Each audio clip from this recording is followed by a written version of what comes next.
দীর্ঘ 17 মাস পর জাতীয় দলের স্কোয়াডে ফিরলেও মাঠে নামা হচ্ছে না নেইমারের। ইনজুরির কারণে উরুগুয়ে ও আর্জেন্টিনা ম্যাচ থেকে ছিটকে গেছেন তিনি। তবে এর মাঝেই প্রেমিকা ব্রুনো রিয়ানকার্ডিকে প্রতারণার অভিযোগ উঠেছে এই ব্রাজিলিয়ান সুপারস্টারের বিরুদ্ধে।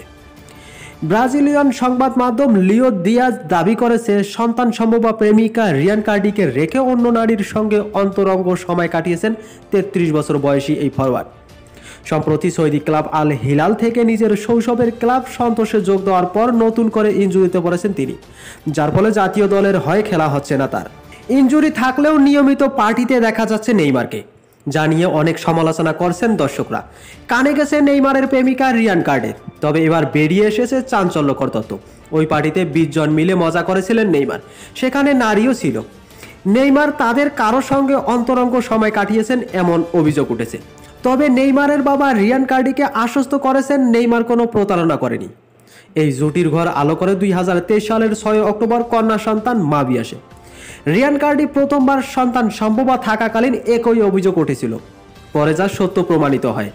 নেইমার 2024 সালের 19 জুলাই তৃতীয় সন্তানের বাবা হন। তার ওই সন্তানের নাম হেলেনা। রিয়ানকার্ডির সন্তান সম্ভবা থাকাকালীন আমান্ডা কিমবার্লির সঙ্গে প্রেমে জড়ান সাবেক বার্সেলোনা ও পিএসজি তারকা। পরে তা বাবা মা হতে যাচ্ছেন ওই ঘোষণা দেন। কিন্তু রিয়ানকার্ডি সেবারের মতো ক্ষমা করে দেন নেইমারকে এবং পুনরায় প্রেমের সম্পর্কে আবদ্ধ হন। সব ঠিক থাকলে রিয়ানকার্ডি দ্বিতীয় কন্যা সন্তানের মা হবেন এবং নেইমার তৃতীয় কন্যা সন্তানের বাবা হবেন।